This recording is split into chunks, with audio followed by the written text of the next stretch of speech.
First question is for Mr. Secretary.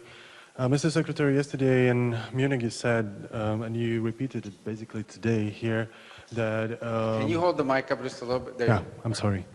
You said yesterday in Munich and as well as today that it's very important for every alliance to have all of the members very strong, and you support it. At the same time, before your visit of Bratislava and Budapest, you said that this is kind of strengthening the ties with so-called cooperative allies.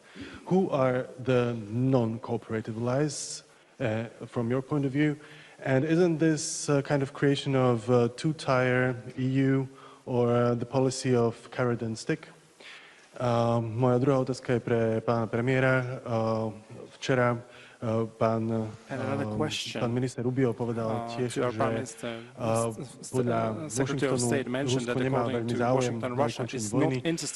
Vy sám rád opakujete, že máte iný názor na vojnu na Ukrajine, než je všeobecne v Európe. Ako ste si vyjasnili túto otázku v rozhovoru s pánom Yeah. I think I followed your question. Let me just briefly say, I don't know about look, I'm not going to use this press conference to attack this member of NATO or that member of NATO in terms of what they're doing or not doing with regards to the alliance. I was giving a speech about our relationship, the Transatlantic Alliance, as they call it, which on the military front is largely built on NATO, and on the commercial and economic front is built through the European Union, and obviously to non-members of the European Union then through bilateral agreements with them. And the core point of my speech yesterday remains that our relationship to Europe as a continent, the transatlantic relationship, is not just a military alliance. It is not just a commercial alliance or a trade alliance. If it was just built on commerce and military, then this is very transactional. And it's only going to be an alliance as long as it's mutually beneficial in that regard. The point of my argument yesterday was that our transatlantic alliance, as it's been called, is built on something even more important and more enduring, and that is the ties we have as people, cultural ties, historical ties, religious ties, direct descendants in many cases, our language, etc., shared experience. And that's the point of it. And as far as, if you want to talk about NATO specific, yeah, I mean, I don't think this is a mystery. This has been something the President's talked about since his first administration as 45th President of the United States, and that is that he wants NATO to be stronger. And in order for NATO to be stronger, the member states have to be stronger. But that's the point. I think we're headed in a good path in that regard. I think we've seen a tremendous amount of progress, and we'll continue to see progress in that direction, I hope, because it makes the alliance stronger. And asking member states of NATO to be stronger is not a threat to say, well, if you're not stronger, then we're going to, it's to point out to everybody that it is a stronger alliance. We are collectively stronger when we are individually stronger on what our capabilities we bring. And every nation has a unique situation.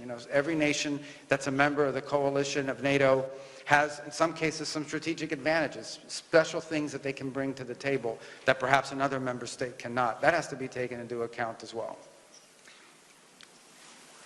Ďakujem za otázku, pán kolega.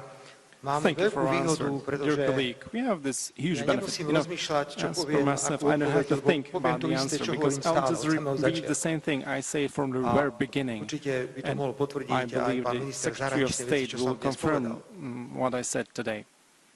The European Union, or some member states of the Union are trapped. And the trap consists the fact that we are facing unprecedented crisis of the EU regarding their competitiveness.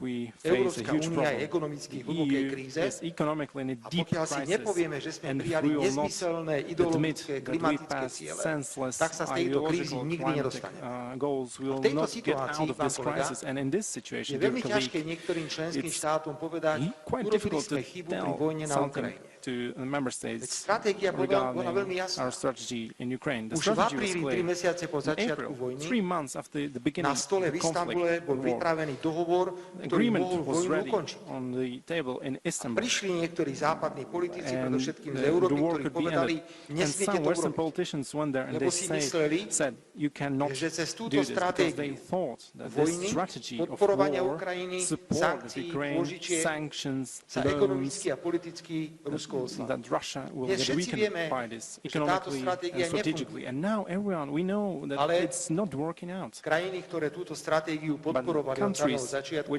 have been supporting this strategy from the very beginning are not brave enough to admit this and say enough's enough.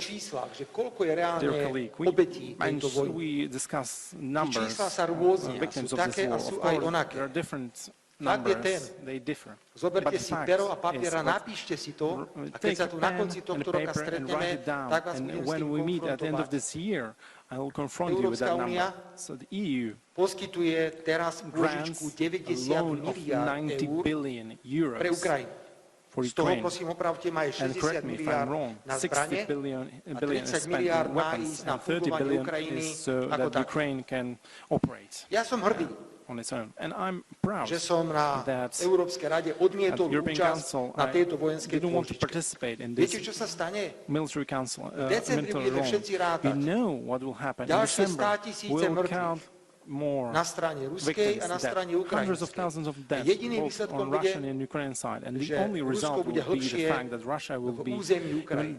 O čom je celá táto stratégia? Čiže ja nemením názor, som presvedčený, že vojna je nezmyselná, že konflikt na Ukrajine nemá vojenské riešenie, nemá vojenské riešenie. Ak sa v tomto konflikte bude pokračovať bez záujmu sa rozprávať, tak výsledkom budú iba 100 000 mŕtvych ľudí, silnejšie postavenie Ruskej federácie. Pán kolega, 20. sankčný balík sa pripravuje teraz. Koľko tých sankčných balíkov má byť, aby sa zastavil postup ruskej armády? Má byť 100? 150? Ja sa domnievam, že tak, ako sme vymysleli 20 sankčných balíkov, sme mali vymyslieť v Európskej únii 20 mierových iniciatív. Európska únia mala vynaložiť celé úsilie, celú energiu. Je nás skoro 500 miliónov. Ešte stále sme ekonomicky v celkom silní, hoci máme krízu. A mali sme presviečať bojujúce strany aj Rusko a Ukrajinsku. Stopnite to. Zastavte to. Poďme nájsť riešenie, ktoré bude pre obidve strany priateľné. Takže nič nové som nepovedal. Opakujem od samého začiatku môj postoj, ktorý je iný. Nie všetci partneri v Európskej únii so mnou súhlasia, ale ja si myslím, že je úlohou politika, ktorý sa považuje za suverénneho, že hovorí suverénne názory, ak je oni pochopiteľne presvedčení. Ďakujem veľmi pekne. Posledná otázka.